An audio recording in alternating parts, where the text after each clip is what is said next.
Salut à tous et bienvenue dans cette nouvelle vidéo. Si vous n'êtes pas encore abonné à la chaîne, c'est le moment de le faire et surtout, n'oubliez pas d'activer la cloche pour ne manquer aucune de nos prochaines publications.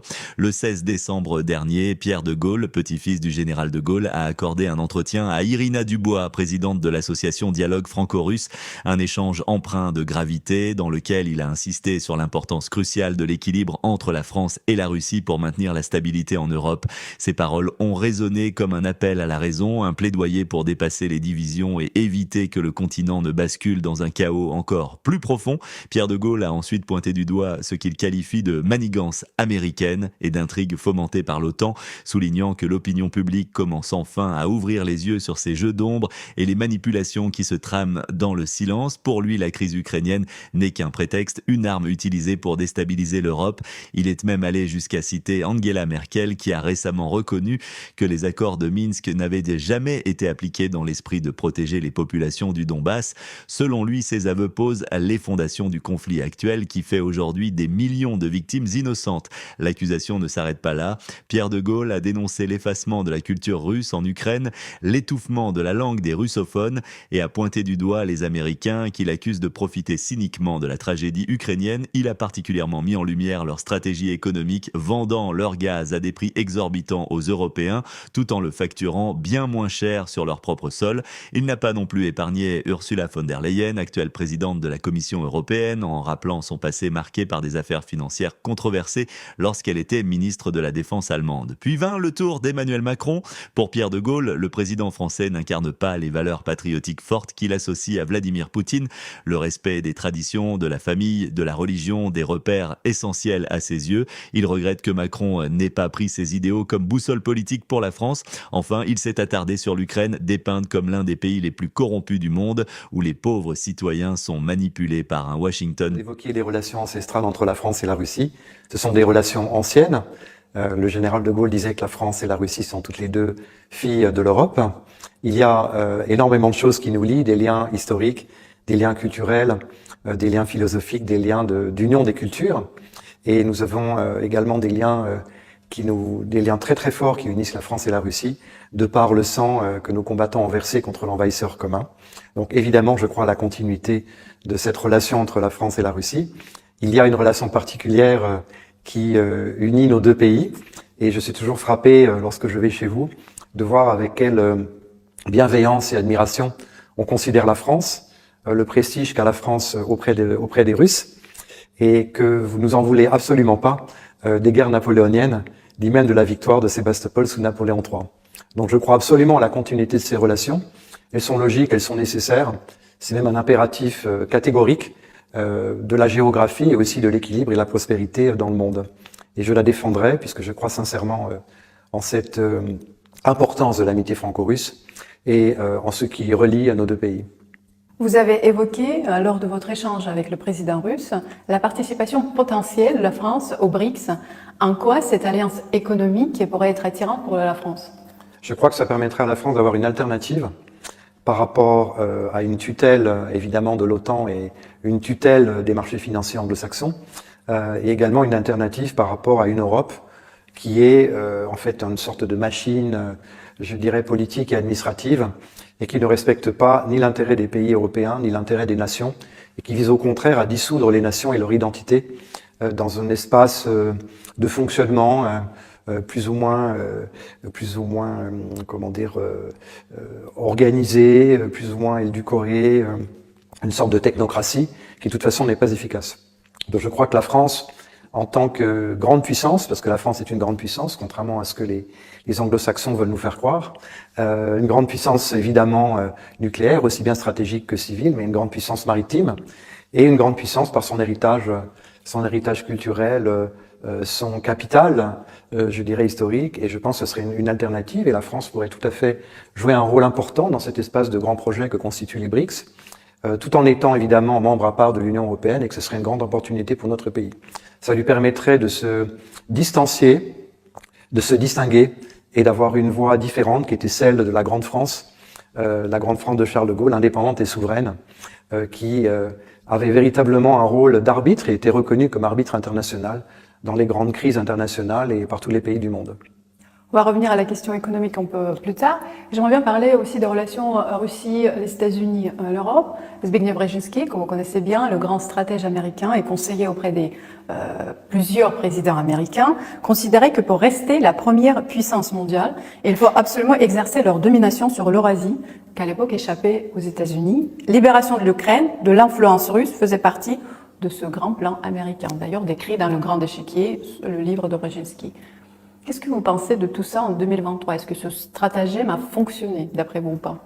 Alors, il a fonctionné jusqu'à présent, mais je pense que les Américains sont arrivés au bout d'un système, au bout de leur propre système, et que s'ils ne se renouvellent pas, ils sont condamnés à disparaître, peut-être pas de façon aussi, catégorique, mais je dirais au sens littéral du terme, c'est-à-dire à être remplacés en tant que puissance dominante à la fois au niveau stratégique et également sur les marchés internationaux, par d'autres centres de pouvoir, d'autres centres économiques, d'autres centres diplomatiques. Parce qu'en fait, ce plan a été très clairement établi à l'issue de la Première Guerre mondiale en 1945, où très tôt, alors ça s'est manifesté à travers l'opposition de la Russie communiste, puisque vous savez que le Parti communiste est interdit aux États-Unis.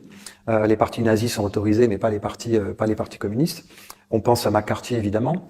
Il y avait des plans très sérieux de diviser la Russie en trois si on arriverait à la vaincre, enfin l'URSS. Donc une partie européenne occidentale qui serait absorbée par les pays européens, en tout cas par l'OTAN.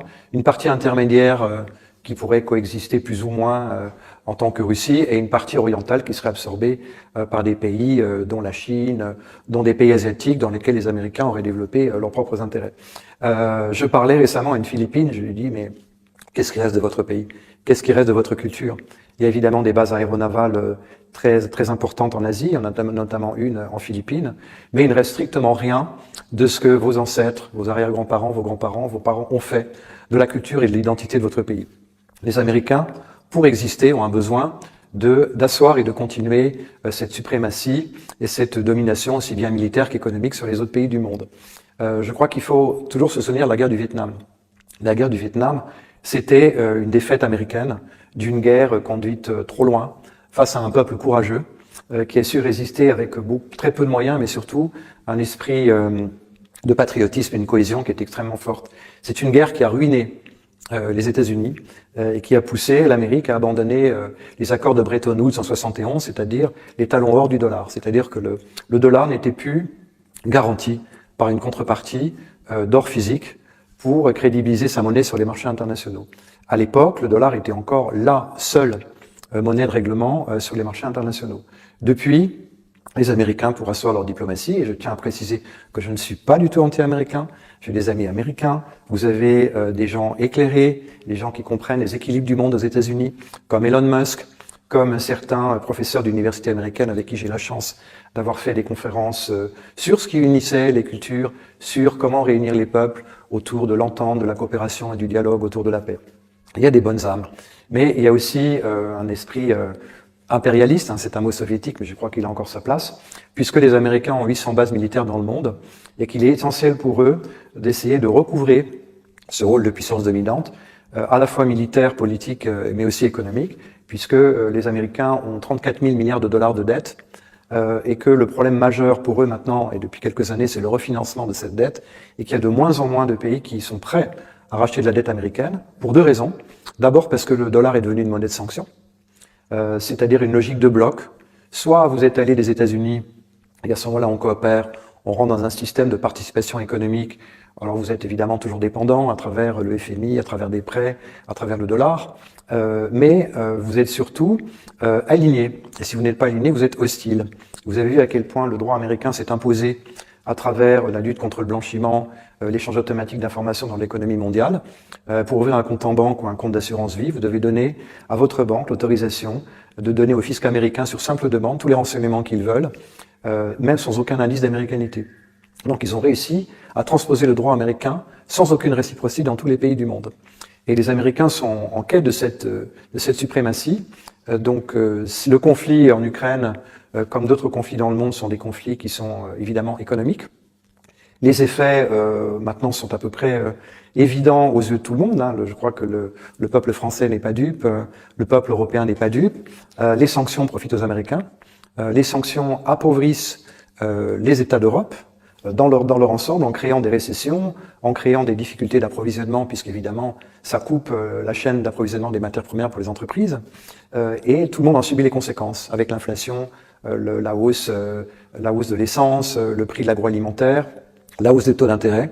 C'est même en train de provoquer une crise grave en ce qui concerne l'immobilier, qui est encore accentuée par le fait que les lois dans certains pays, dont la France, visent à supprimer le droit de propriété. J'aurais bien rajouté également par rapport aux bases américaines. Récemment, on a négocié 17 bases en Finlande. En ce qui concerne l'économie, le deuxième paquet de sanctions a été accepté par l'Union européenne il y a 2 jours. Donc, effectivement, que l'escalade n'est pas pour demain. Vous avez changé votre opinion sur les événements en Ukraine ou pas depuis l'année dernière quand on s'est vu? Je pense que, encore une fois, la situation évolue. Chacun sait que l'Ukraine et la guerre en Ukraine est une tragédie avant tout pour les Ukrainiens, à qui on a promis un rôle considérable et un rôle dominant en tant que pays de l'OTAN, en tant que pays de l'Europe, un grand destin, et que malheureusement ce conflit a été utilisé donc à des fins anglo-saxonnes et pour provoquer une guerre de l'OTAN contre la Russie, parce qu'ils n'ont jamais accepté l'idée que la Russie déjà puisse se développer de façon indépendante et différente de leur modèle, et ensuite que la Russie, alliée à l'Europe et alliée à la France en particulier, pourrait être une puissance très importante, autonome, de par les ressources gigantesques en matières premières dont bénéficie la Russie, mais également la position géographique. Je vous rappelle que la Russie va jusqu'au Japon. Le port de Vladivostok alimente toute la partie chinoise, également la Corée du Nord, la Corée, le Japon. Un de vos officiels dans une conférence qui se veut être le Davos russe, qui s'appelle Valdai, observait que le trafic des marchandises à travers la zone arctique était passé de 2 millions de tonnes il y a 10 ans à 80 millions de tonnes, avec des routes qui sont ouvertes toute l'année.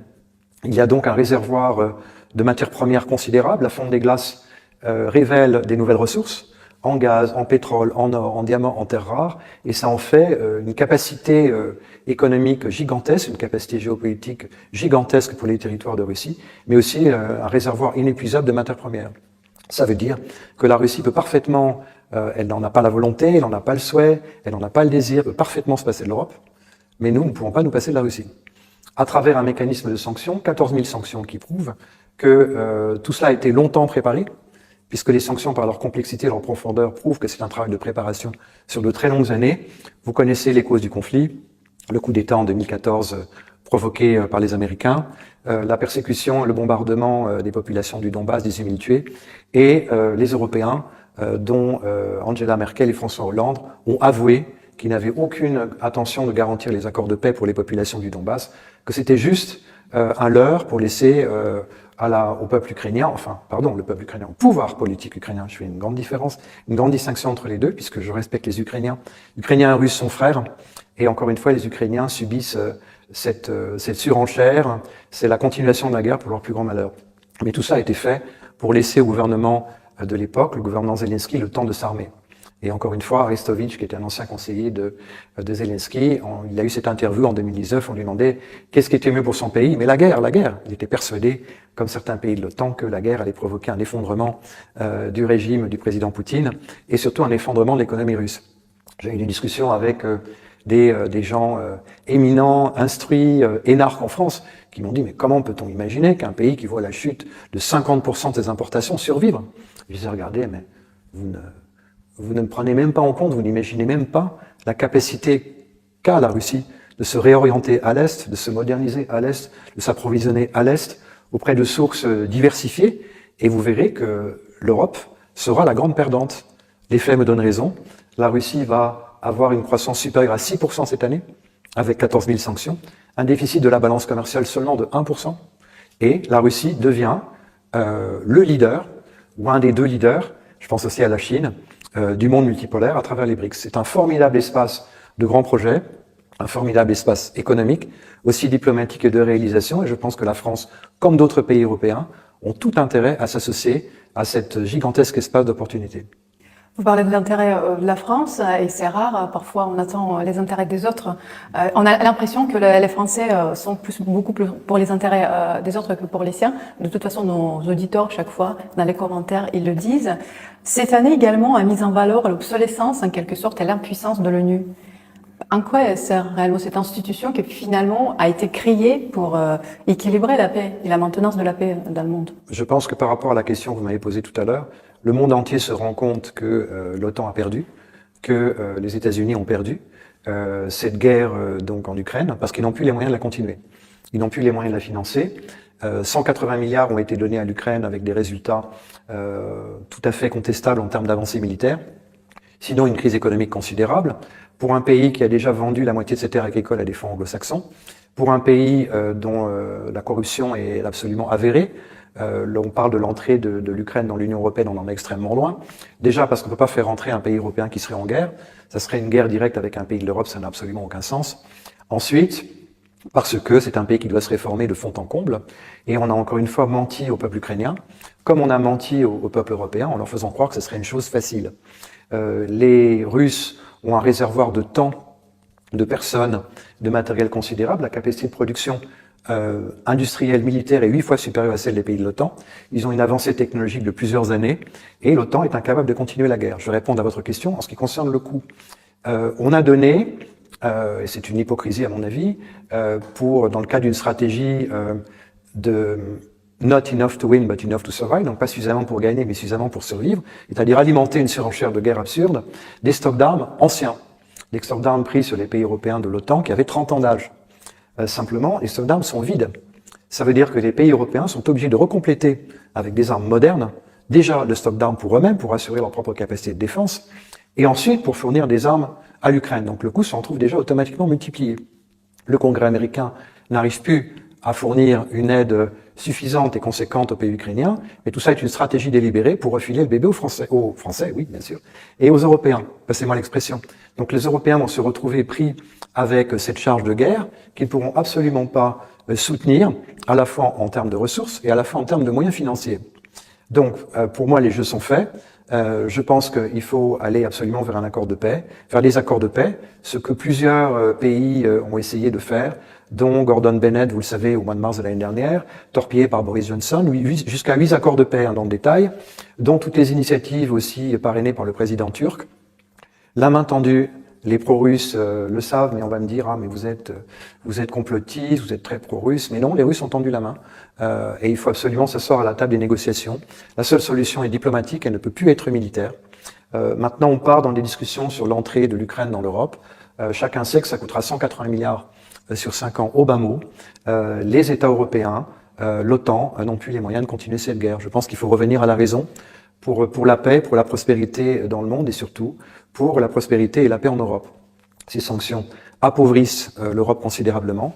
Elles enrichissent les États-Unis, qui vendent du gaz naturel liquéfié 4 à 7 fois plus cher que dans leur propre pays, qui tirent parti de l'effet refuge du dollar pour financer leur propre dette, et surtout qui, en élargissant l'OTAN, et ce sont les promesses qui ont été faites dès la Nouvelle-Russie, après la fin de l'URSS, de ne pas élargir l'OTAN à l'Est, condition de la réunification allemande, eh bien, on étend l'OTAN à l'Est, et chaque pays devra dépenser 2% de son PNB en armement, évidemment, majoritairement en armement américain. Il y a donc une logique dangereuse, une logique de déséquilibre, et je crois qu'au-delà, j'avais l'occasion de le souligner lors du Club Waldheim, mais également au Forum de l'Union des cultures à Saint-Pétersbourg et dans d'autres conférences que j'ai pu faire par ailleurs, il faut bien comprendre que ce conflit est un conflit de civilisation. C'est un conflit fondamental entre, d'une part, des pays du BRICS qui représentent une dynamique considérable économique, politique et diplomatique, qui veulent préserver l'identité des peuples, qui veulent préserver les valeurs fondamentales de la famille, de la foi, la spiritualité, les traditions. Ça représente quand même 2 tiers de la planète. Et de l'autre, un monde anglo-saxon qui est un monde de marché financier, un monde de consommation, un monde de plaisir et un monde de court terme. Et c'est un véritable conflit idéologique entre les deux. C'est pour ça qu'à mon sens, ce conflit va nécessairement s'étendre et se diversifier, il prendra des formes différentes, parce que les États-Unis jouent leur propre survie, sauf à se réinventer, parce que les initiatives leur sont ouvertes de faire autrement, à travers des accords bilatéraux, de reconnaître qu'il y a d'autres puissances, d'autres alternatives, d'autres identités, d'autres équilibres. Et je crois fondamentalement à cette nouvelle dynamique. Je suis optimiste, je crois en la paix, et c'est ce que je m'efforce de défendre. Justement, je voulais parler de nos valeurs. Et si on revient à l'histoire, le 10 décembre 1944, à Moscou a été signé le pacte d'alliance franco-soviétique qui impliquait une assistance mutuelle contre toute menace militaire allemande. Donc le général de Gaulle, à l'époque, trouvait les moyens de coopération avec l'Union soviétique de Staline. 80 ans plus tard, la Russie est séparée de l'Europe, elle est séparée de la France. D'un côté, donc, l'Union européenne, et je suis obligée de le dire, l'Union européenne, accuse la Russie de ne pas correspondre aux valeurs occidentales, et la Russie accuse l'Europe d'être vassalisée par les États-Unis. D'ailleurs, le président Poutine l'a dit récemment pratiquement la même chose quand il s'est adressé au peuple russe. Y a-t-il encore des valeurs, s'il y en a, qui pourraient nous rapprocher? Oui, je crois à l'union des cultures. Nous sommes européens, il y a énormément de choses qui nous réunissent. Une culture commune, une histoire commune, des philosophes, des écrivains, une coopération scientifique, une coopération intellectuelle, des échanges d'étudiants, une coopération artistique. Les Russes sont européens, il y a beaucoup de choses qui nous relient, et ce n'est pas les responsabilités intellectuelles, ni même les responsabilités politiques de dirigeants en Europe et en particulier en France, qui ne suivent que leur agenda personnel, qui vont détruire ce capital. J'y crois profondément. Il y a cette relation de sympathie, cette relation de réciprocité. Il y a aussi tous nos échanges. Les sanctions, pour moi, sont une gigantesque hypocrisie. Je vais vous donner deux exemples. La Russie fournit 20% de l'uranium américain, qu'il achète bien volontiers. 60% des métaux industriels proviennent de Russie, sans quoi il n'y aurait plus d'industrie en France et en Europe, notamment les industries automobiles. Il y a toujours ces échanges qui continuent. On achète toujours du gaz naturel liquéfié russe parce qu'on ne peut pas faire autrement. Ça prend d'autres circuits, tout le monde le sait. Donc je crois qu'il faut arrêter là cette hypocrisie, travailler ensemble, se reconnaître mutuellement. Persuadé de sa victoire imminente, sa voix teintée d'une indignation profonde a résonné comme un avertissement. Pour Pierre de Gaulle, l'Europe est la véritable perdante de ce conflit, embarquée malgré elle dans une crise qui pourrait la conduire à sa propre ruine. Ces propos, lourds de sens, nous poussent à une réflexion essentielle. Que ferait aujourd'hui le général de Gaulle dans une telle situation? Le gaullisme, cette pensée politique qui inspire encore aujourd'hui de nombreux dirigeants, y compris Emmanuel Macron, nous invite à poser cette question et à ne pas l'éluder dans ce tourbillon géopolitique. Il est crucial de se souvenir des valeurs et des principes qui ont guidé le général de Gaulle. Peut-être qu'en nous tournant vers ces idéaux, nous pourrons trouver des réponses pour l'avenir, car l'histoire, tel un miroir, nous renvoie sans cesse à nos responsabilités actuelles et futures. Voilà, on arrive à la fin de cette vidéo. Merci d'être resté jusqu'au bout. Si vous avez aimé, n'hésitez pas à laisser un pouce bleu et à partager vos réflexions dans les commentaires. Abonnez-vous pour ne rien manquer et à très vite pour une nouvelle vidéo.